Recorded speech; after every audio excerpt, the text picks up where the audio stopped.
C'est au tour de l'UEFA de réagir après la gestion chaotique et violente par les forces de l'ordre françaises des supporters présents à bord du Stade de France lors de la finale de la Ligue des Champions ce week-end.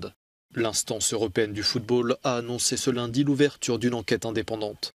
Les autorités françaises pointées du doigt ont rejeté la faute sur les supporters anglais en reprenant les déclarations controversées du préfet de police de Paris évoquant une fraude massive, industrielle et organisée de faux billets. Le point pivot central majeur, c'est d'essayer de comprendre jusqu'au bout ce qui s'est passé sur cette fraude massive à la billetterie et pourquoi en tel nombre. Cet argumentaire en forme de mensonge a provoqué l'embarras jusqu'au sein du ministère français de l'Intérieur, comme l'a rapporté le journal Mediapart. Un député britannique présent sur place parle d'un maintien de l'ordre lamentable. Nous avons vu des milliers de supporters faire la queue pour entrer.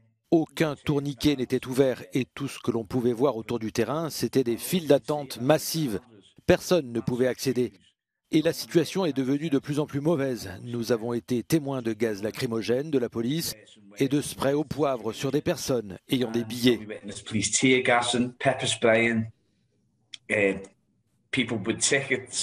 Les ministres français de l'Intérieur et des Sports seront auditionnés ce mercredi par le Sénat sur ces incidents. Des incidents qui interrogent avant l'organisation de la Coupe du Monde de rugby en 2023 et des Jeux Olympiques et Paralympiques en 2024.